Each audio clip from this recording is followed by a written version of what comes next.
Christian Zionists inflame hatred of Netzari Israelites. Christian Zionists inflame hatred of Netzari Israelites. Our keynote scripture is 2 Kepha chapter 2, verse 3. That is the second book of Peter, chapter 2, verse 3, verses 2 through 3, which read as thus: And many shall follow their pernicious ways,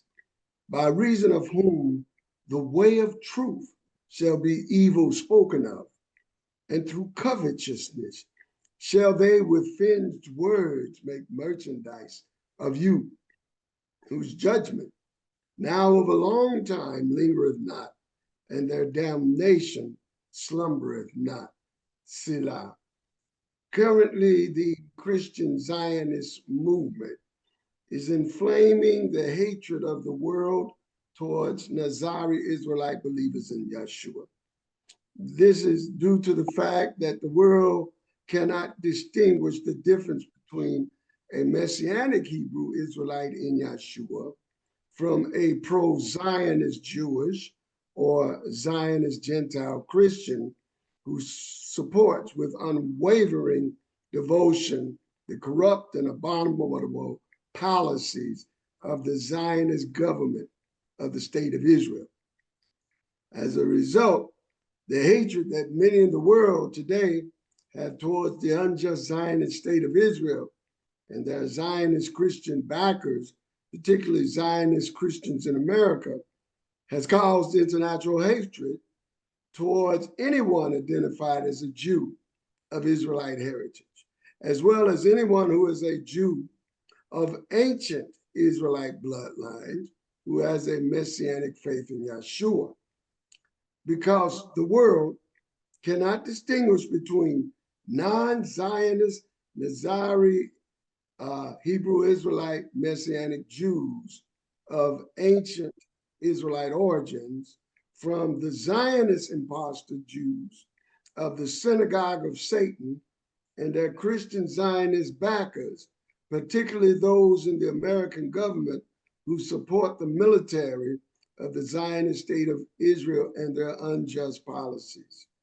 As a result of this repugnant relationship between Christian Zionists of America with the Zionist Israel, it must be noticed that the Christian Zionists of America themselves have a history of oppressing the original Jews in America during slavery, as well as in later years, siding with the oppressors of Hebrew Israelites in America to take down our history from our textbooks of their mistreatment of us during slavery, and even tampering with the artifacts of the Hebrew or the African American Smithsonian Museum. And as such, while they're doing this, these Zionist Christians and their backers, while claiming themselves to be followers of Yeshua the Messiah,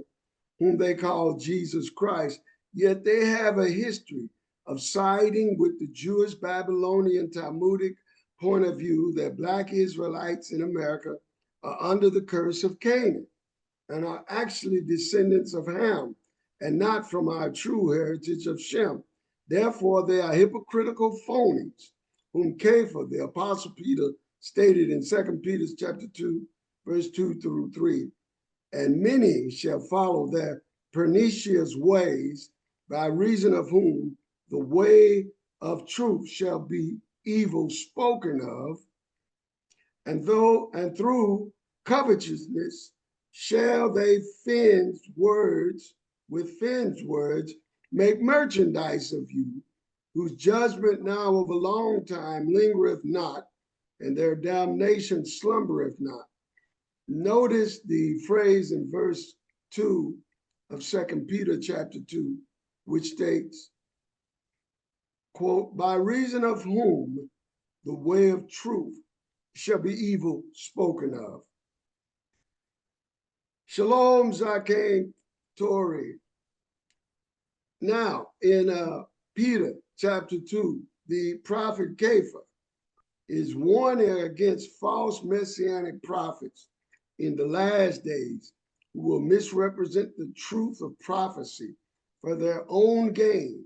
and then will, as a result, make the legitimate followers of the Messiah Yeshua in the way of truth that we espouse to be evil spoken of. Such is the case expressed in our lesson tonight entitled Christian Zionists Inflame Hatred of Netzari Israelites. We will attempt to show how Christian Zionists' false prophecies about the state of Israel are misleading many Christians to believe and support a lie, and actually become deceived to believe and support lies that lead up to a coming world war that Christian Zionists support that appears to be imminent between Israel and America against Iran. In any case, whether this particular sequence of war happens or not,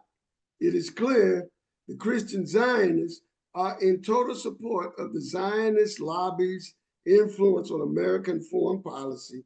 to support the Israelis in such a war, because they have believed the Zionist false prophet teachings and preachers lies that ultimately Yah will always support the Zionist state of Israel. Yet the prophet Isaiah says in chapter 17 of Isaiah that the Israelis will be decimated by a war that, based on historical precedents in Isaiah's time, will come from an enemy nation east of Israel. Because in Israel's time, around 720 BC, the Eastern army that devastated cities in Israel came from the east of the Euphrates River. In that time, this was the army of the Assyrian Empire, which encompassed parts of eastern Syria, western Iran, southern Turkey, and northern Iraq. But though in Isaiah's time this happened, his prophecy in chapter 17 describes another war in the future, in the last days, in which Damascus, the capital of Syria, will be totally destroyed from ever being a city again, as stated in Isaiah chapter 17, verse 1 in the Targum text, quote, cursing to give Damascus to drink, because Damascus is removed, so as to be no more a kingdom, and it shall be as a city laid waste. This did not happen in Isaiah's time, that Damascus was forever ruined from being a city again, even though the Assyrians sacked Damascus in Isaiah's time, it rebuilt. And even now at this time, in 2025 AD, Damascus is still the capital of Syria. But if we look at the events surrounding Damascus in Isaiah's time as a parallel precedence for a future destruction of Damascus that will be greater than its past destruction by the Assyrians in 720 BC, then also we would be looking at, from this precedence as well, the time of the fall of the Zionist state of Israel, because according to Isaiah 17, verse 3 Targum text, which calls this current Zionist state of Israel the government of Ephraim. And because of the actual bloodline Israelites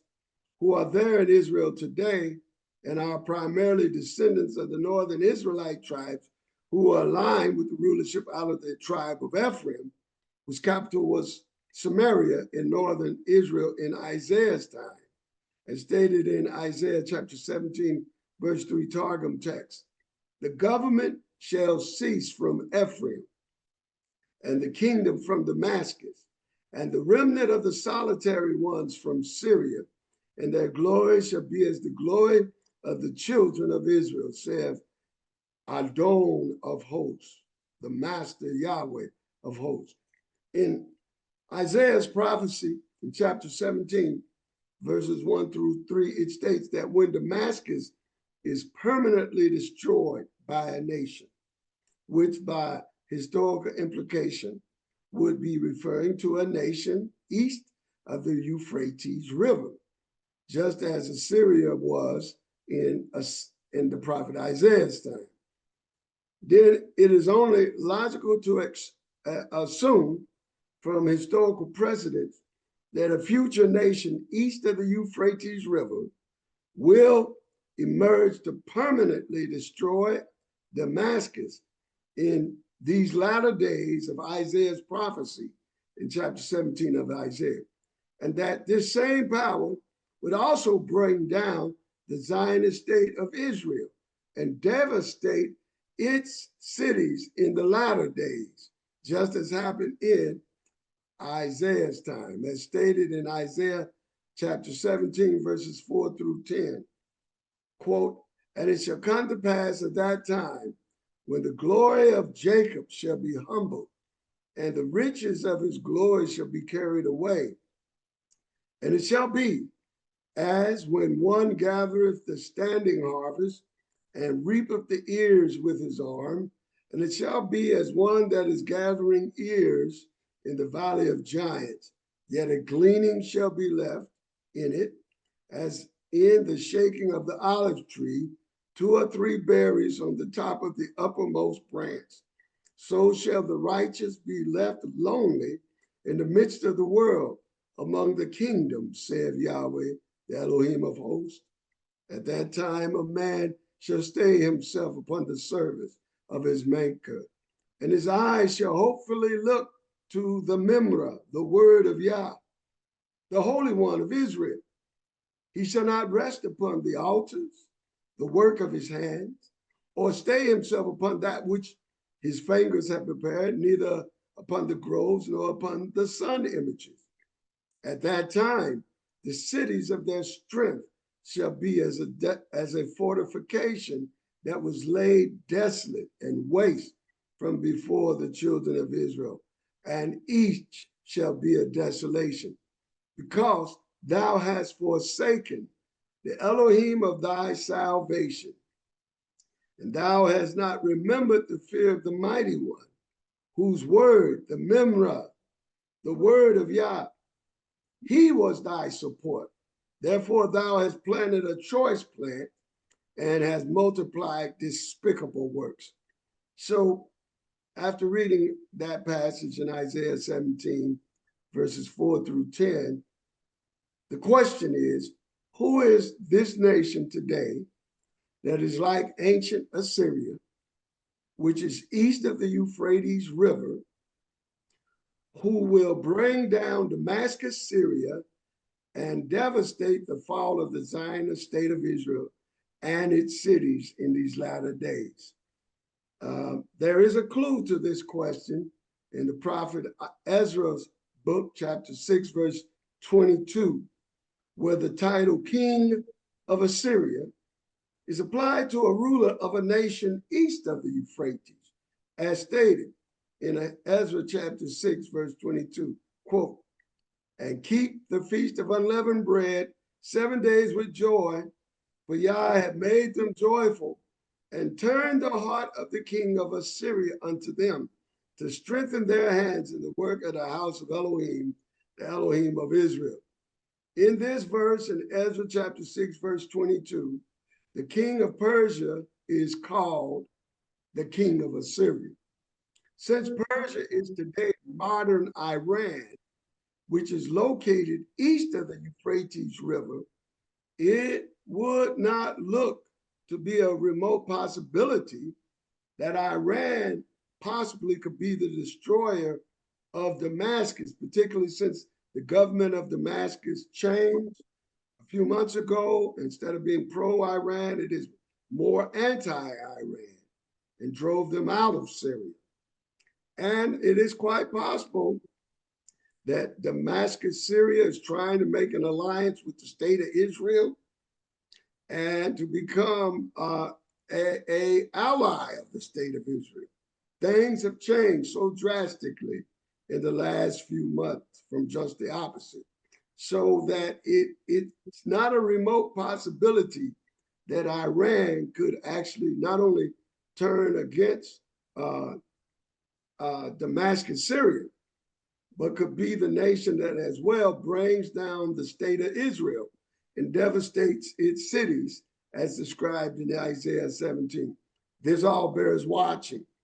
Also, based upon historical precedents from Isaiah's time, parts of what is Iran today were actually once parts of Assyria in Isaiah's time. Also, during Ezra's time, around 450 BC, the kings of Persia, which is today Iran, ruled over all the regions of ancient Assyria and thereby could be called king of Assyria because of that as well. It is from the prospect of a coming war between Israel and America and Iran that we should take note of the horrendous problems that such a war could have on the entire world and its economy, particularly upon the energy sector of that region that could crash the economies of the world. Furthermore, it could be possible that if an Iran-Israel war did take place and cause the fall of the Zionist state of Israel and cause suffering and wars around the world, that there could be a worldwide backlash against anything that is called Israel, including against Hebrew Israelites who are Netzari Messianic. Because we would not only be lumped together by the world as being part of the Israeli Zionists, even though we're not,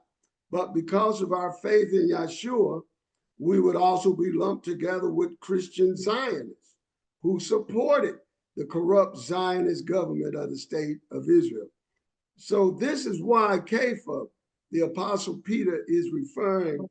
regarding the false prophets, of whom some are present among Zionist Christians today, particularly in America, as once again stated in chapter 2 of the book of Peter and verses 2 and 3, which states, quote, "And many shall follow their pernicious ways, by reason of whom the way of truth shall be evil spoken of,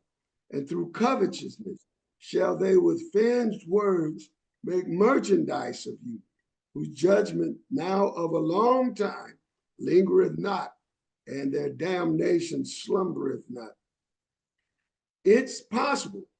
that our Master Yeshua is referring to this worldwide backlash of hatred towards Netzari Israelites in the wake of a coming world war caused by the Zionist Israeli government of Israel, which is supported by Christian Zionists, particularly in America. Our Master states in Matthew 24, verse 7 through verse 7 through 12, which state, quote, "For nation shall rise against nation, and kingdom against kingdom, and there shall be famines and pestilence and earthquakes in divers places. All these are the beginning of sorrows. Then shall they deliver you up to be afflicted, and shall kill you, and you shall be hated of all nations for my name's sake. And then shall many be offended, and shall betray one another, and shall hate one another. And many false prophets shall rise, and shall deceive many. And because iniquity shall abound, the love of many shall wax cold." But our Master Yeshua encourages us to keep on fulfilling the spread of the good news of redemption to Israelites and to the world. Even when the backlash of world hatred and persecution comes against us because of the world's incitement due to the false prophets' deceptions among Zionist Christians to instigate wars and rumors of wars that bring destruction in the world, as our Master states in Matthew 24, verse 13 through 14, quote, "But he that it shall endure unto the end, the same shall be saved. And this good news of the kingdom shall be proclaimed in all the world for a witness unto all nations, and then shall the end come. Hallelujah. These are the last days.